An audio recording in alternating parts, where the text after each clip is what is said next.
The space around Nexus Prime looked like a graveyard. Thousands of broken ships floated in the darkness, their metal hulls torn open and twisted.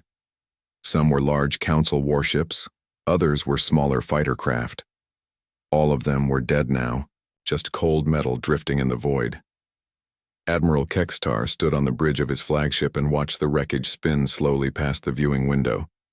His forearms were crossed behind his back, and his scaled face showed the tiredness that came from fighting a war for 30 long years. The Zephyrian officer had seen too many battles, lost too many friends, and watched too many worlds burn.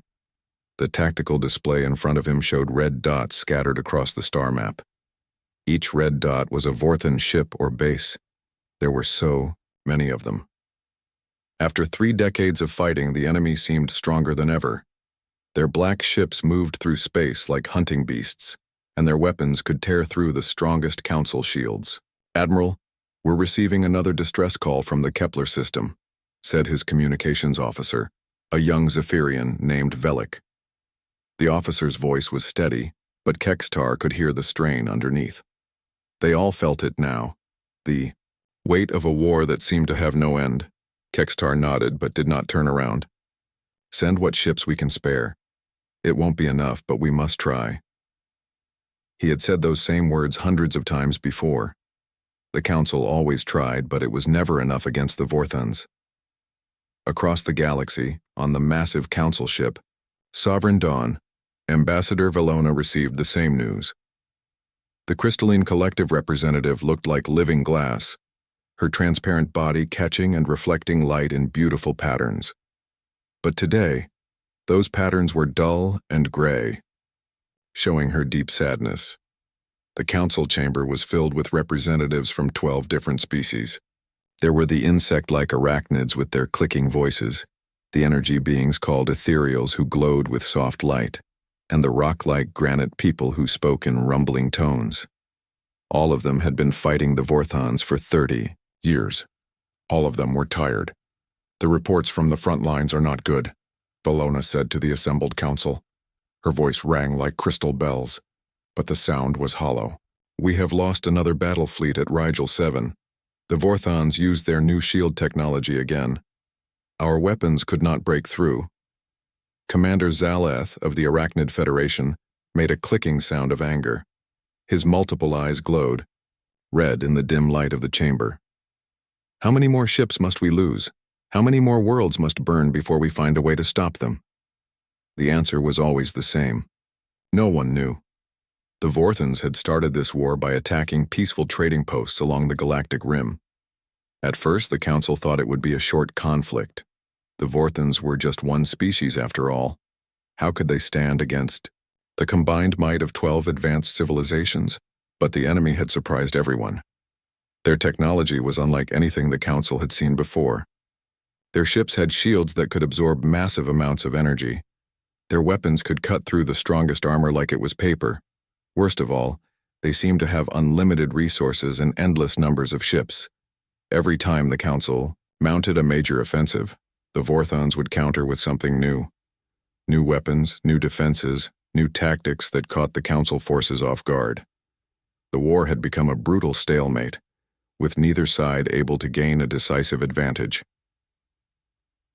On the bridge of his ship, Admiral Kextar received a message that made him pause. It was from a system called Sol, far out on the rim of the galaxy.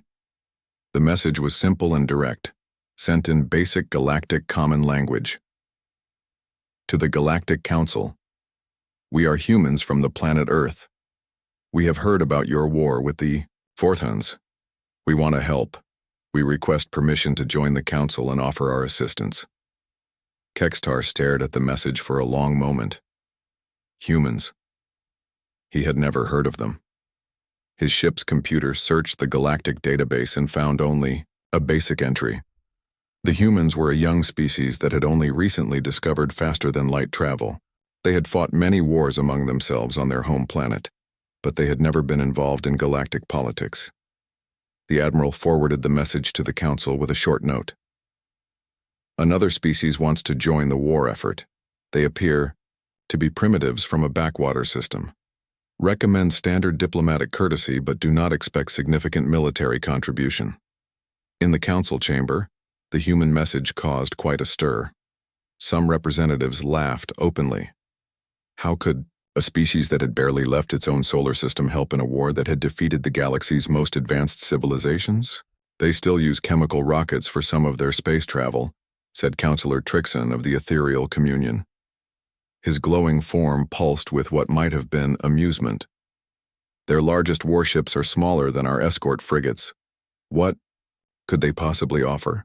Commander Zeleth was less diplomatic. We have been fighting the Vorthons for 30 years with the best technology and tactics known to the galaxy. These humans have been spacefaring for less than 2 centuries. They would be slaughtered in the first engagement. But Ambassador Valona held up one crystalline hand for silence. Perhaps we should not dismiss them so quickly. We have tried everything else. Maybe a fresh perspective is exactly what we need. The debate went on for hours. Some council members argued that accepting the humans would only give them more casualties to worry about. Others pointed out that any help, no matter how small, was better than none. Finally, Councillor Trixon made a suggestion. Let them come. Let them see what we face. When they understand the true nature of this war, they will either run home or find some small way to contribute. Either outcome is acceptable. The council voted, and the humans were granted permission to send a delegation. Meanwhile, in a distant part of Vorthan space, Emperor Zormek received his own intelligence reports. The Vorthan leader was tall and imposing, with dark skin that seemed to absorb light and eyes that glowed like burning coals. He ruled his empire with absolute authority, and he had been winning this war through superior technology and ruthless tactics. The Council has accepted another species into their alliance, reported his intelligence chief, General Carden. They call themselves humans. Our spies indicate they are primitives with limited technology. Emperor Zormek smiled, showing teeth, like black glass. Let them come. One more species to crush will only make our victory more complete. The Council grows desperate if they are accepting children into their ranks. Neither the Emperor nor the Council truly understood what was coming. The humans were indeed young compared to the other galactic species. Their technology was simpler, their ships smaller, their weapons less advanced. But they had something that the galaxy had not seen in a very long time. They had fresh ideas. The human delegation was already on its way, traveling in a modest ship called the UES Liberty. Captain Jake Morrison stood on his bridge and looked at the star chart showing their route to Council space. His crew was small but experienced, veterans of the recent conflicts that had finally united Earth under one government.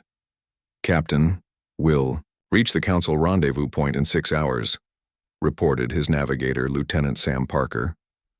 The young officer looked nervous. They all did. This was humanity's first real contact with galactic civilization, and they were walking into the middle of the biggest war in galactic history. Captain Morrison nodded. Thank you, Lieutenant. Signal the crew to prepare for Council contact protocols. And Sam, try not to look so worried. We're here to help. Behind him, Lieutenant Commander Lisa Hayes was reviewing the intelligence reports that Earth had managed to gather about the war. What she saw made her frown. The conflict had all the signs of a stalemate, with both sides using the same basic strategies over and over again. Maybe, she thought, it was time for someone to try something different. The UES Liberty dropped out of hyperspace near the Council's main fleet base at Alpha Station. Captain Jake Morrison looked through the viewing window and felt his breath catch in his throat. He had seen pictures and video recordings, but nothing had prepared him for the real thing. The space station was enormous, easily the size of a small moon. Ships from a dozen different species moved around it like insects around a bright light. There were sleek Zephyrian cruisers with their curved hulls that looked like giant sea creatures, crystalline collective vessels that sparkled like cut gems in the starlight, massive granite people ships that looked like flying mountains. Captain, we're being hailed by station control, said Lieutenant Sam Parker from his position at the communications station. His voice carried a mixture of excitement and nervousness that everyone on the bridge felt. Put them through, Morrison replied. He straightened his uniform and tried to look more confident than he felt. This was humanity's first official contact with galactic civilization, and he did not want to mess it up. The face that appeared on the main screen belonged to a Zephyrian officer. The alien's scaled features and forearms made him look intimidating, but his voice was polite when he spoke. UES Liberty, this is Alpha Station Control. You are cleared for docking at Bay 7. Welcome to Council Space, humans. We have been expecting you. Lieutenant Commander Lisa Hayes stood beside Morrison's command chair, reviewing the data that was streaming in from the station's information networks. What she saw made her eyes widen. The casualty reports from the war were worse than Earth's. Intelligence services had estimated. Entire fleets had been destroyed in single battles. Some star systems had been completely evacuated because they could not be defended. Captain, she said quietly, I think we might be in over our heads here. Morrison nodded grimly. Maybe. But we're here now, and we gave our word. We'll do what we can. The Liberty docked at Alpha Station without incident.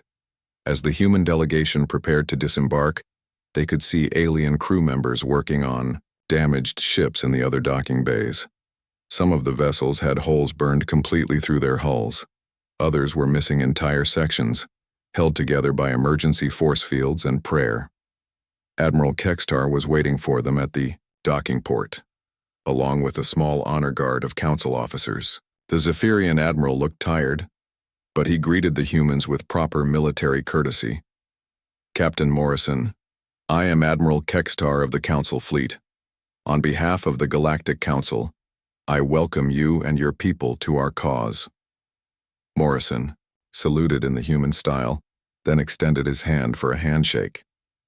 Kextar looked at the offered hand for a moment, then reached out with one of his forearms to clasp it briefly. Thank you, Admiral. We're honored to be here, and we're ready to help however we can.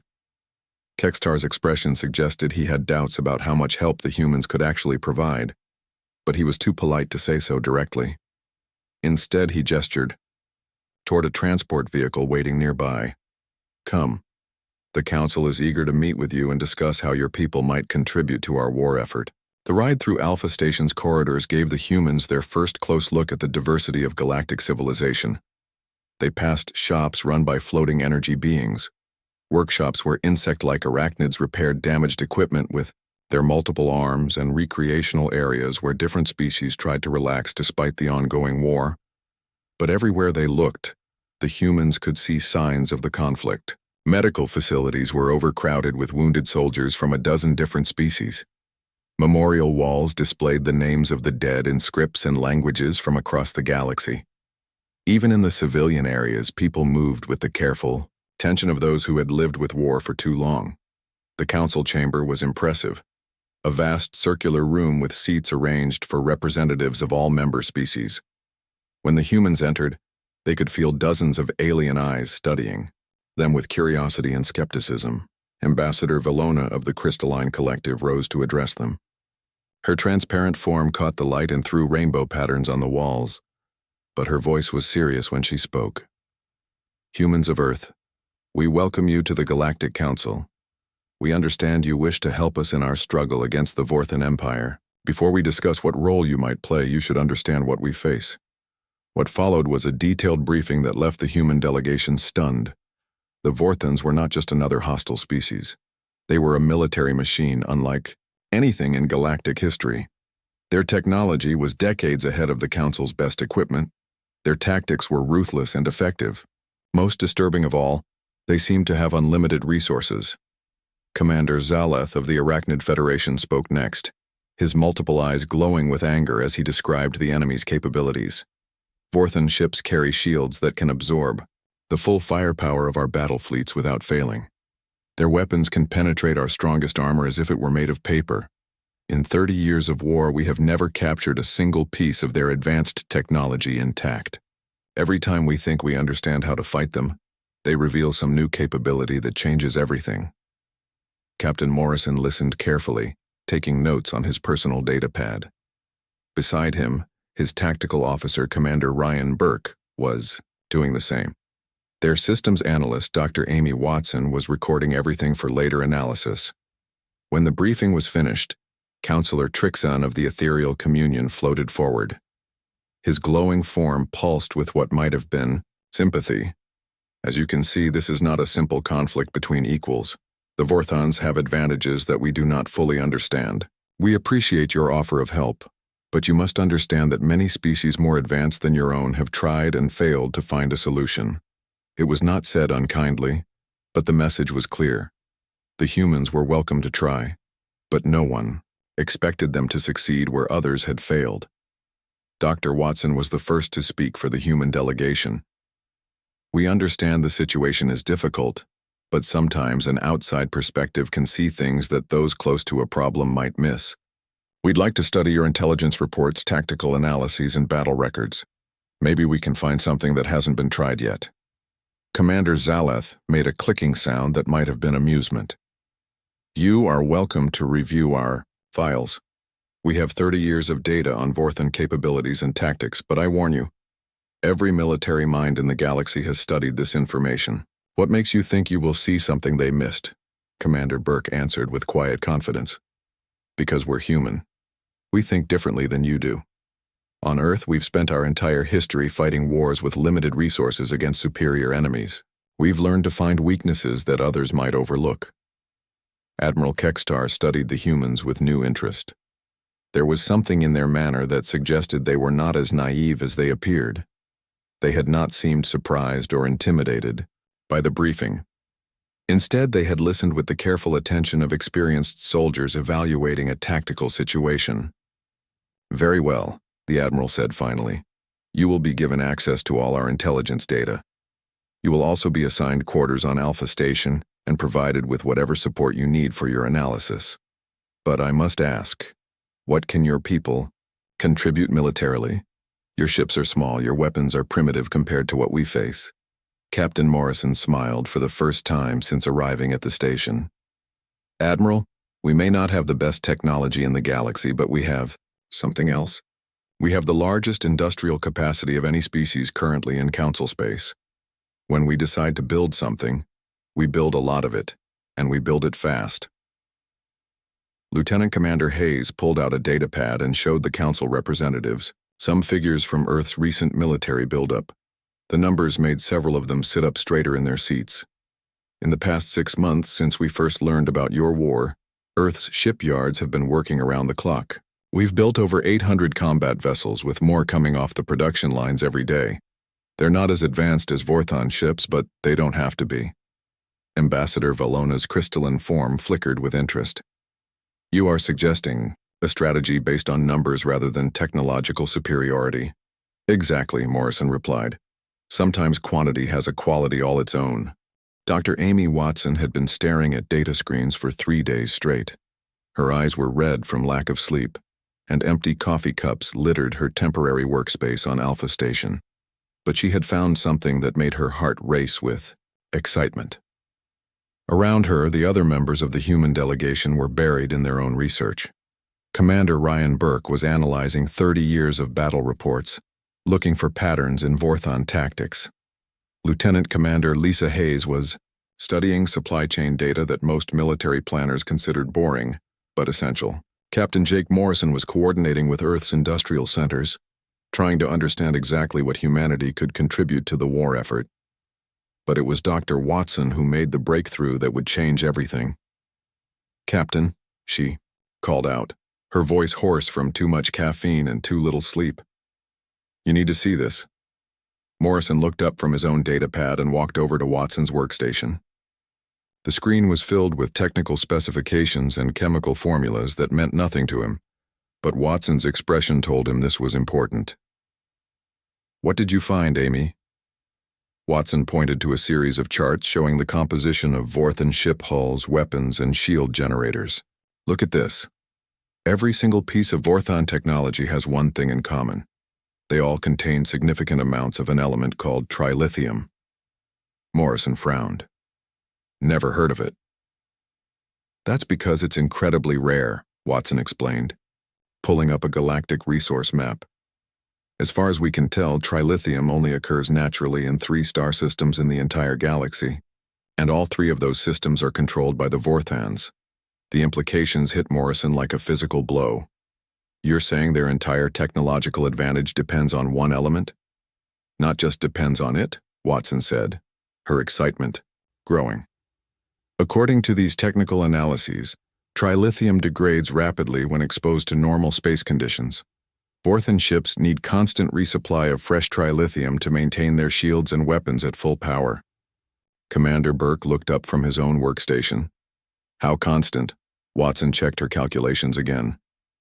Based on the energy outputs we've recorded from Vorthan ships, I estimate they need to replenish their trilithium supplies every 2 to 3 weeks, maybe less during heavy combat. The room fell silent as the humans processed this information. After a moment, Hayes spoke up. So, if we could cut off their supply of trilithium, their ships would lose power, Morrison finished. Their shields would fail, their weapons would become useless. Burke was already pulling up tactical displays of the 3 trilithium-producing systems. Kepler Mining Complex, Rigel Extraction Facility, and Vega Processing Station. They're spread across different sectors of Vorthan space, each one heavily defended. Morrison studied the displays with growing excitement. How heavily defended? Very, Burke replied. Each system has at least 50 major warships, plus orbital defense platforms, fighter squadrons, and ground-based weapon installations. The Council has tried to attack these facilities before, but they've never had enough ships to mount a serious assault on even one of them.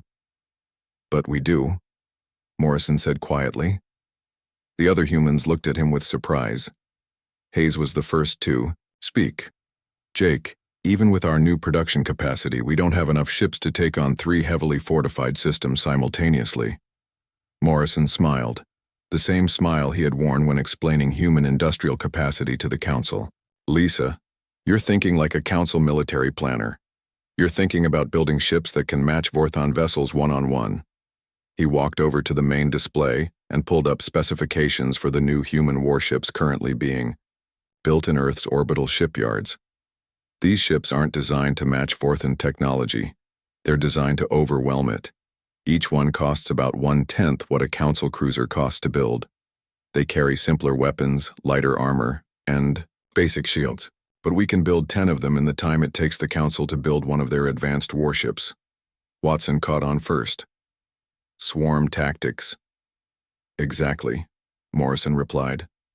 The Vorthans have designed their defenses to handle traditional Council military doctrine. Large fleets of expensive, heavily armed ships attacking in formation. But what if instead of sending 100 advanced warships, we send 1,000 simple ones? Burke was running calculations on his datapad. The numbers might actually work. If we hit all 3 trilithium facilities at exactly the same time, the Vorthans won't be able to reinforce any of them. And if we use enough ships, even their superior technology won't be able to stop us. Hayes was still skeptical. It would require perfect coordination. The timing would have to be exact. If even one facility survives, they could redirect their remaining trilithium to their most important ships and counterattack. Then we make sure all 3 facilities are destroyed, Morrison said simply. Over the next several hours, the humans worked out the details of their plan. It was ambitious to the point of seeming impossible, but the more they studied it, the more feasible it appeared. The key was Earth's industrial capacity. While the Galactic Council had spent 30 years trying to match Vorthan technology ship for ship, humanity had been perfecting mass production techniques. Human shipyards could produce simple, effective warships at a rate that would have seemed impossible to other species. When they were ready, Morrison called for a meeting with the Galactic Council leadership. Admiral Kextar, Ambassador Valona, Commander Zalith, and Counselor Trixon gathered in a secure briefing room to hear what the humans had discovered. Dr. Watson presented her findings about trilithium dependency. The alien officers listened with growing amazement as she explained how the entire Vorthan war machine relied on constant supplies of a single rare element. "This is remarkable," Ambassador Valona said, her crystalline form flickering with excitement. "In 30 years of war, none of our scientists identified this weakness." "To be fair," Watson replied, "you've been focused on trying to match their technology. We've been looking for ways to defeat it without matching it." Commander Zaleth's multiple eyes were focused intently on the tactical displays. Even if this analysis is correct, attacking all three facilities simultaneously would require a fleet larger than anything the Council has ever assembled. We simply do not have the ships. Morrison stepped forward. But we do. What followed was a detailed explanation of human production capabilities that left the alien officers stunned. In the months since joining the Council, Earth's shipyards had been working around the clock, producing vessels at a rate that seemed impossible by galactic standards. "You have built over 1,500 warships in 6 months?" Admiral Kextar asked, his scaled features showing disbelief. 1,800 as of this morning, Commander Burke corrected, with more coming online every day. By the time we're ready to launch this operation, we should have over 2,000 ships available. Counselor Trixon's glowing form pulsed with what might have been confusion. How is such rapid production possible? Even with automated systems, ship construction requires months of careful work. Hayes answered with a slight smile. You're thinking of building ships the way the Council builds them, individual works of art, each one carefully crafted with the most advanced technology available. Human ships are different. They're designed for mass production. She pulled up technical specifications for the new human frigates. The alien officers studied them with growing understanding. These vessels are much simpler than Council standard designs, Admiral Kextar observed. Simpler, cheaper, and faster to build, Morrison agreed. They don't need to be as advanced as Vorthon ships. They just need to be numerous enough to overwhelm Vorthon defenses. The briefing continued for several more hours as the humans explained their tactical doctrine.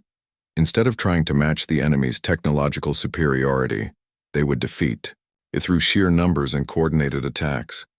Ambassador Velona was the first to fully grasp the implications. You are proposing to end this war not through superior technology, but through superior strategy and production capacity. That's exactly what we're proposing, Morrison replied. The question is, are you willing to try something completely different from everything the Council has attempted before? The alien officers looked at each other, communicating in ways that humans could not fully understand. Finally, Admiral Kextar spoke for all of them. Captain Morrison, if your plan works, you will have accomplished something that the greatest military minds in the galaxy have failed to do for 30 years. If it fails, we will lose a significant portion of our remaining fleet. Morrison nodded, grimly. I understand the risks, Admiral, but I believe this plan will work. And right now it might be the only chance we have to win this war. The attack began at exactly 0800 Galactic Standard Time across 3 different star systems. For the first time in 30 years of war, the Galactic Council was taking the fight directly to the heart of Vorthon power. Admiral Susan Clark stood on the bridge of her flagship, the UES Defiance, watching as 2,000 human warships dropped out of hyperspace around the Kepler mining complex. The sight was unlike anything the galaxy had ever seen before. Instead of the careful formations that Council fleets usually maintained, the human ships spread out like a swarm of angry insects. All ships, this is Admiral Clark, she broadcast on the fleet communication channel. Remember your assignments. We have one job today, and that's to shut down this facility permanently. Stay focused, stay coordinated, and we'll all go home. Heroes. The Vorthon response was immediate and devastating. The mining complex's orbital defense platforms opened fire with weapons that could destroy a Council cruiser with a single shot. Brilliant beams of energy lanced out across the darkness of space, and human ships began to die. But for every human ship that was destroyed, 10 more took its place. The Vorthons had built their defenses to handle traditional Council tactics, where losing a single advanced warship was a major disaster. They were not prepared for an enemy that could afford to lose hundreds of ships and keep attacking. Lieutenant Dan Foster piloted his fighter through a storm of enemy fire, his hands steady on the controls despite the chaos around him. His squadron had been assigned to take out the complex's shield generators, and he could see his target ahead through the explosions and debris. Red leader to Red Squadron, he called over his radio. I count 6 shield generators on the main platform. We take them out in pairs. Remember, we only get one shot at this. Foster's fighter shook as enemy fire passed close by, but he held his course.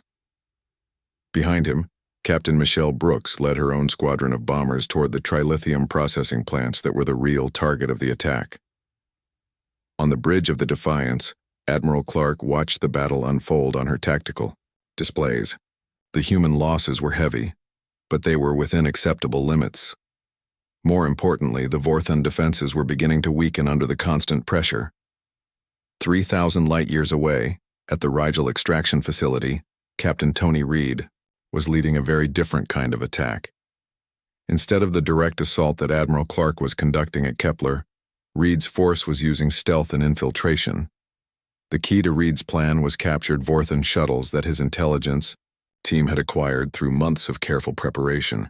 The small craft looked exactly like the supply ships that regularly visited the extraction facility, and Vorthon sensors could not tell the difference.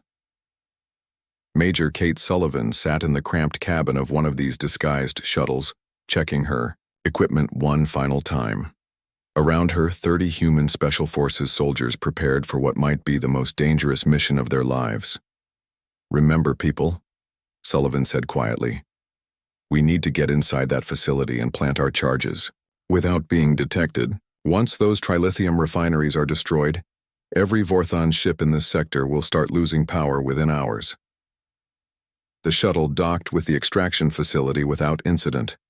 Vorthon security was focused on the space around their installation, not on routine supply deliveries.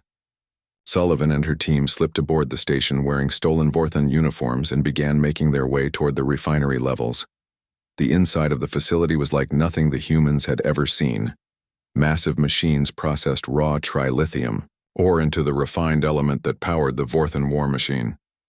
The air hummed with energy, and strange lights pulsed through transparent tubes that carried the precious material throughout the complex. Sullivan's team split into smaller groups, each one heading for a different section of the refinery.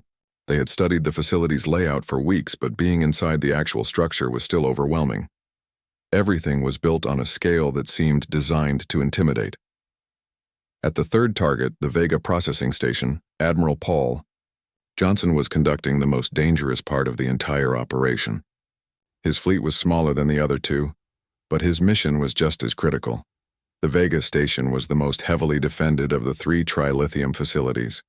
It was also the newest, with the most advanced Vorthon technology protecting it. Johnson's ships faced weapons and shields that were even more powerful than those at the other 2 locations. "Sir, we're losing ships faster than projected," reported his tactical officer, Commander Tim Walsh. "The Vorthon defenses here are stronger than our intelligence indicated." Johnson nodded grimly. He had expected this. Vega was where the Vorthons tested their newest military technology before deploying it to their main fleets, but that also made it the most important target to destroy. "Continue the attack," he ordered. "Signal the volunteer squadrons to begin their runs." What happened next would become legendary in human military history. Throughout the human fleet, pilots who had volunteered for the most dangerous mission of all began their final approach toward the Vega station's critical systems. Lieutenant Carol Hayes, the younger sister of Lisa Hayes, was one of these volunteers. She piloted her fighter directly toward the station's main power core, ignoring the defensive fire that lit up space around her. "This is for Earth," she said into her radio, then triggered her ship's self-destruct sequence and ejected at the last possible second.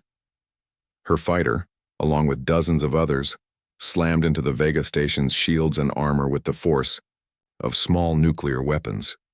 The Vorthons had never faced kamikaze tactics before, and their defenses were not designed to handle attackers who were willing to sacrifice their ships to ensure their targets were destroyed.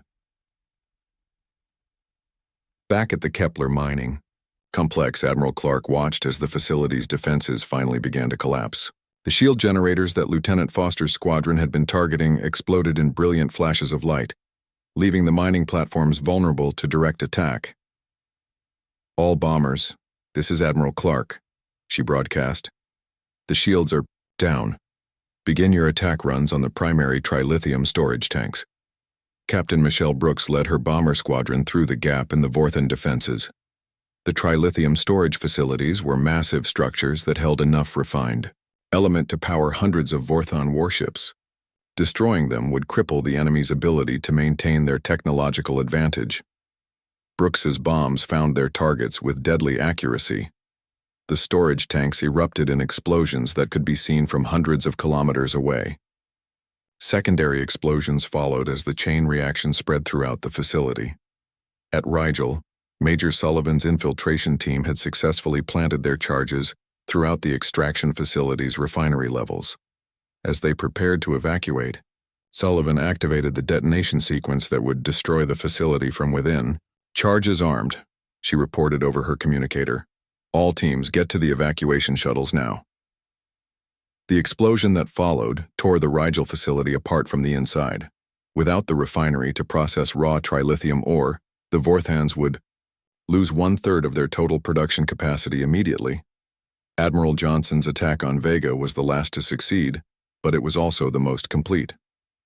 The volunteer pilots who had sacrificed their ships to breach the station's defenses had created gaps that the rest of the fleet could exploit. When the Vega processing station finally exploded, it took with it the most advanced trilithium processing equipment in Vorthon space. By 1100 hours, less than 3 hours after the attacks began, all 3 trilithium facilities had been destroyed or severely damaged. The effects on the Vorthon war machine were immediate and catastrophic. Across Vorthon space, ships that had terrorized the galaxy for 30 years suddenly found their shields failing and their weapons losing power. The element that had given them their technological superiority was no longer available in the quantities they needed. On his flagship in the Vorthon home system, Emperor Zormek received the reports with growing disbelief. In less than 3 hours, these primitive humans had accomplished something that the combined might of the Galactic Council had failed to do in 30 years of war. "How many facilities have we lost?" he demanded of his intelligence chief. "General." Cardan's voice was barely above a whisper when he replied, "All of them, my lord. The humans have destroyed our entire trilithium production capacity." The Emperor stared at the tactical displays showing his fleets across the galaxy. Ships that had been invincible just hours before were now vulnerable, their power levels dropping rapidly as their trilithium supplies ran out. For the first time in 30 years, the Vorthon Empire was losing the war. The first Vorthon ship to surrender was the dreadnought Dark Victory, which had terrorized Council space for over a decade. Admiral Kextar watched in amazement as the massive black warship's shields flickered and died, leaving it defenseless against a small squadron of human frigates. "Sir, the Vorthons are requesting terms of surrender," reported his communications officer, barely able to hide the excitement in his voice. Kextar had been a military officer for 40 years, but he had never seen anything like what was happening across the galaxy. Ships that had seemed invincible just hours before were now floating helplessly in space as their power systems failed. The mighty Vorthon war machine was collapsing like a house of cards. On the bridge of the UES Liberty, Captain Jake Morrison received similar reports from across all 3 attack zones. The trilithium facilities had been completely destroyed, and the effects were spreading through the Vorthon fleet faster than anyone had predicted. "Captain, we're receiving surrender. Requests from 17 different Vorthon vessels," Lieutenant Sam Parker announced from his communications station. "What should we tell them?" Morrison looked at the tactical display showing the locations of Vorthon ships throughout the galaxy.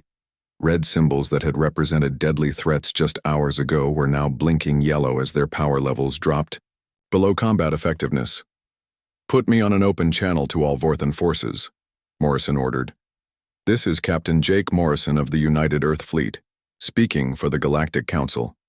To all Vorthon ships and installations, you have 1 hour to surrender unconditionally or face destruction. Your choice." 3,000 light-years away in the Vorthon capital system, Emperor Zormek stood in his throne room watching reports flood in from across his empire. Every single one told the same story.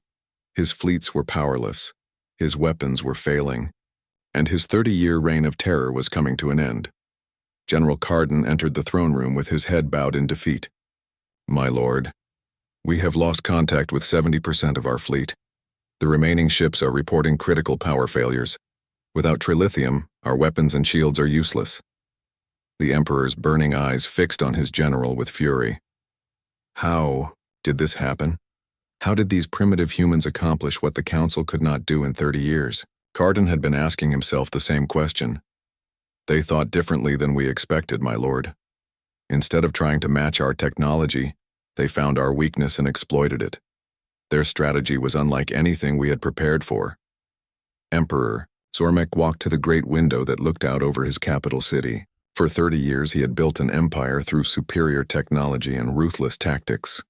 Now, in less than 5 hours, it had all been taken away by a species that most of the galaxy considered primitive.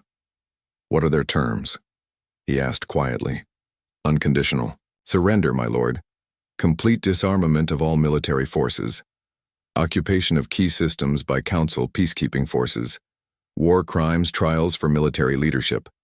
The Emperor was silent for a long moment.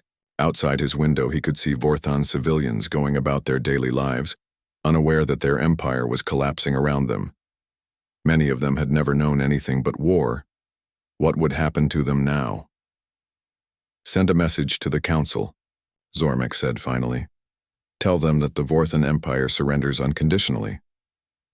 On Alpha Station, the news of the Emperor's surrender was met with celebrations that could be heard throughout the massive structure. Species that had been at war for 30 years suddenly found themselves at peace. Soldiers who had expected to die in battle were going home to their families instead. Ambassador Valona stood before the assembled Galactic Council, her crystalline form glowing brighter than anyone had seen in years. The war is over, she announced, her voice ringing like crystal bells throughout the chamber. After 30 years of conflict, the Vorthon Empire has surrendered unconditionally. The cheering that followed seemed to go on forever. Representatives from 12 different species celebrated together, their various forms of joy creating a symphony of relief and happiness that echoed through the station. But it was Admiral Kextar who spoke the words that everyone was thinking. The humans did it, he said, his voice filled with wonder. They ended a war that we could not win. Captain Morrison and his delegation were invited to address the Council for the final time. As he stood before the assembled representatives, Morrison felt the weight of what they had accomplished. Billions of lives had been saved, entire starry systems had been spared from destruction, and the galaxy would finally know peace. Members of the Galactic Council, Morrison began. Today marks the end of the longest and most devastating war in galactic history, but it also marks the beginning of something new.